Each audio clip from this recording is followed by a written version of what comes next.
Hello everyone.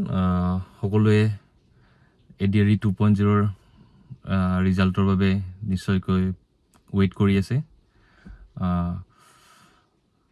বিভিন্ন সোৰ্সৰ পৰা আমিতো ইউটিউবৰ পৰাই হওক বা হিমন্ত বিশ্ব শৰ্মা আমাৰ মুখ্যমন্ত্ৰী ডাঙৰীয়াই বিভিন্ন প্ৰেছ কনফাৰেন্সত মানে কৈয়ে আছে যে 9 তাৰিখে ৰিজাল্টটো দিব। কিন্তু এটো কথা স্পষ্ট যে 9 তাৰিখে ৰিজাল্ট দি 10 তাৰিখে এপইন্টমেন্ট দিয়াটো ইমান সহজ কথা নহয়, কাৰণ ডিপাৰ্টমেন্টে এলট কৰা এইবিলাক অলপ টাইম লাগি যাব।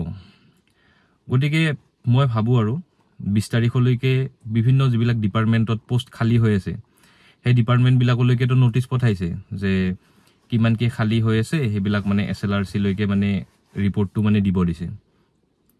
তো তেনেকুৱা ভিডিও আমি পাইছো ইউটিউবত। আৰু গতিকে 20 তাৰিখলৈকে যেহেতু ৰিপ্লাইটো বিচাৰিছে মানে গতিকে 20 তাৰিখৰ আগতো ৰিজাল্টটো নিদিয়ে। আৰু যিবিলাক গ্ৰেড 4 ৰ ৰিভেৰিফিকেশনৰ কাৰণে মাতিছে সেইবিলাকৰ কামখিনি যেহেতু আছে, গতিকে 25-26 সেপ্টেম্বৰত ৰিজাল্টটো দিয়াৰ এটা সম্ভাৱনা আছে। আৰু যদি 25-26 সেপ্টেম্বৰত যদি ৰিজাল্টটো দিয়া নহয় তেতিয়া হলে দুৰ্গা পূজাৰ পিছত মানে 3 ৰ পৰা মেক্স টু মেক্স মানে আপোনাৰ 6 অক্টোবৰৰ ভিতৰত মানে ৰিজাল্টটো ঘোষণা কৰিব। এখিনি আছিল আৰু মানে মই মোৰ এটা অপিনিয়ন দিলো।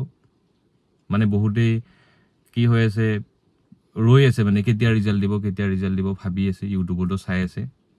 গতিকে এখিনি কথা জনালো আৰু